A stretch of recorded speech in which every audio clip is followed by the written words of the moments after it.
السلام علیکم گوائز، کیسے ہیں؟ ہم آپ کی خدمت میں ہر وقت کوئی نہ کوئی اچھی سی اور نئی ٹاپک لا کے آتے ہیں اور کسی نئے مضمون کے ساتھ آپ کی خدمت میں حاضر ہوتے ہیں، اور اس میں بہت کچھ سمایا ہوا ہوتا ہے، بہت کچھ چھپا ہوا ہوتا ہے جو ہم آپ کے ساتھ شیئر کرتے ہیں، اور وہ جو ہے ڈیٹیل سے ایک ایک لفظ کر کے آپ لوگوں کو بتانا چاہتے ہیں۔ اور ہم آپ لوگوں کا بہت شکر گزار ہیں جو آپ ہمارے چینل کو سبسکرائب کرتے اور لائک کرتے ہیں۔ اگر جو دوست ابھی ہمارا چینل نیو دیکھ رہا ہے تو اس کو ہم گزارش کریں گے تو مہربانی کر کے ضرور سبسکرائب کریں اور لائک کریں اور بیل آئکن کو دبائیں تاکہ ہر اچھی ویڈیوز کی جو نوٹیفیکیشن ہے وہ آپ تک پہنچتی رہے۔ آج کی جو ٹاپک ہے وہ ایک اچھی سی اینٹی بائیوٹک میڈیسن ہے جو کہ تقریباً ڈاکٹر حضرات جو ہیں پریسکرائب کرتے رہتے ہیں، اور تقریباً جو بھی لوگ ہیں ان کی نظر کے سامنے وہ ڈرگ ضرور گزری ہوگی، تو ان لوگوں کو یہ پتہ نہیں ہوگا کہ یہ جو میڈیسن ہے وہ کس چیز کے لیے ہے، کیسے استعمال کی جاتی ہے، اور اس کا گروپ کیا ہے۔ بس وہ دیکھتے ہیں، بس صرف نام ہی سنتے ہیں اور دیکھ لیتے ہیں۔ تو آج کی جو میڈیسن ہے وہ ہے لیفلوکس یعنی کہ لیوو فلاکساسن۔ یہ ایک اچھی اینٹی بائیوٹک تھرڈ جنریشن جو ہے فلوروکوئنولون اینٹی بائیوٹک گروپ کی یہ میڈیسن ہے، اور یہ جو میڈیسن ہے تقریباً دسمبر 1996 میں دریافت ہوئی، جو کہ ایف ڈی اے نے اپروو کی تھی۔ ایف ڈی اے نے جب یہ اپروو کی تو اس نے جو ہے بتایا تو یہ chronic bronchitis, community acquired pneumonia, skin and soft tissue infections, complicated urinary tract infection and acute pyelonephritis کے لیے جو ہے یہ میڈیسن دریافت کی ہے ہم نے۔ پر جب ٹائم گزرتا رہا اور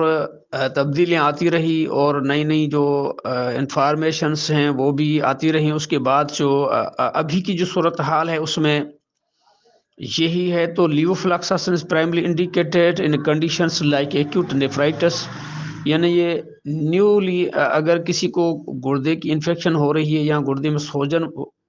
شروعاتی طور پر ہو رہی ہے تو اس کے لیے بھی استعمال کی جاتی ہے۔ برانکائٹس یعنی کہ پرانی کھانسی جو ہوتی ہے، اور برانکائٹس برانکیولائٹس یعنی پرانی جو کھانسی ہے، پرانی جو پھیپھڑوں کی انفیکشن، اس کے لیے بھی یہ استعمال کی جاتی ہے۔ یہ یورینری ٹریکٹ انفیکشن کے لیے یعنی کہ پیشاب کی نالی میں کسی قسم کا کوئی بھی انفیکشن ہے اس کے لیے بھی استعمال کی جاتی ہے۔ اگر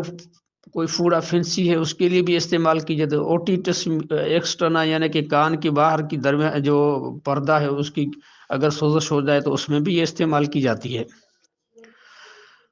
اور اس کے علاوہ یہ جو ہے نیفروجینک اینڈ پارشل پیچویٹری ڈیابیٹک انسائپڈس، اگر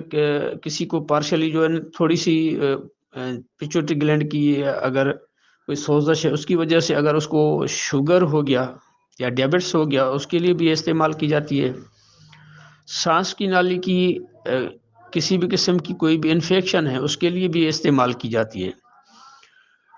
اور اس کے علاوہ جلد اور جلد سے بنے ہوئے ٹیشوز میں اگر کسی قسم کا کوئی انفیکشن آ گیا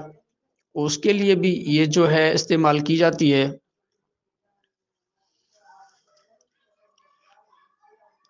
یہ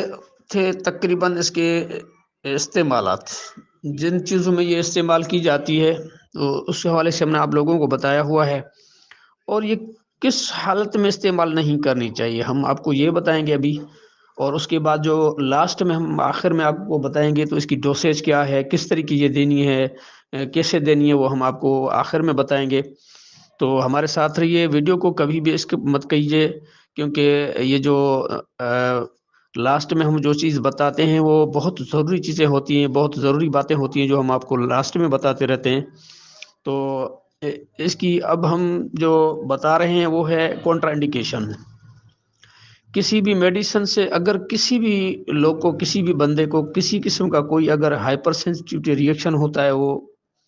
اس میڈیسن کو کبھی بھی استعمال نہ کرے۔ مگر یہ جو میڈیسن ہے تقریباً ایپیلیپسی، کڈنی ڈیزیز اور نروس سسٹم اگر کوئی ڈیزارڈرس ہے اس کے حوالے سے اس میں احتیاط کیا جائے، اور کسی بھی ڈرگ سے اگر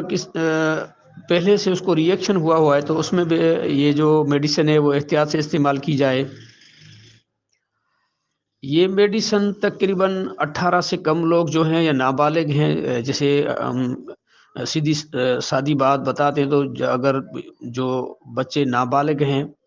یعنی کہ 18 سے کم ہے، تقریباً 12 سال سے نیچے والے کسی بھی بچے میں اس کا استعمال جو ہے نا وہ نہیں کیا جاتا، اس میں بھی احتیاط کیا جاتا ہے۔ اور اس کے علاوہ یہ جو ہے حاملہ عورتوں میں اور جو عورتیں بچوں کو دودھ پلا رہے ہیں ان میں بھی ان کا استعمال جو ہے نا وہ نہیں کیا جاتا۔ یہ میڈیسن تقریباً جو ہے سیرپ کی فارم میں بھی اویلیبل ہے، اس کے علاوہ ٹیبلٹ فارم میں بھی ہے، اس کے علاوہ یہ انجیکشن انفیوژن کی صورت میں بھی استعمال ہوتی ہے۔ یہ 1/5 ml یعنی 125 ملی گرام پر 5 ml کی صورت میں سیرپ کی صورت میں موجود ہے۔ اس کے علاوہ ٹیبلٹ فارم میں جو ہے وہ یہ 250، 500 اور 750 ملی گرامز میں بھی یہ دستیاب ہوتی ہے۔ اس کے علاوہ 500 ملی گرام پر 100 ml کی صورت میں جو ہے یہ انفیوژن بھی اویلیبل ہے، اور اس کا جو ڈوسیج ہے وہ جو ہے 10 ملی گرام پر کلو گرام پر ڈے کے حساب سے دی جاتی ہے، اور جو 12 سال سے کم بچے ہیں ان کو نہیں دی جاتی، اور اگر کلیئرلی ان میں کسی صورت میں نیڈیڈ ہوتی ہے تو استعمال کی جاتی ہے، مگر وہ اس میں پریکاشنز کچھ ہوتے ہیں۔ تو آج کی جو ہماری ٹاپک تھی وہ تھی لیووفلاکساسن یعنی کہ لیفلوکس۔ ہم نے آپ کو اس کے حوالے سے بالکل ڈیٹیل سے بتایا ہوا ہے۔ انشاءاللہ کسی اور ٹاپک کے ساتھ آپ کی خدمت میں حاضر ہوں گے، تب تک آپ سے اجازت مانگتے ہیں۔ اللہ حافظ۔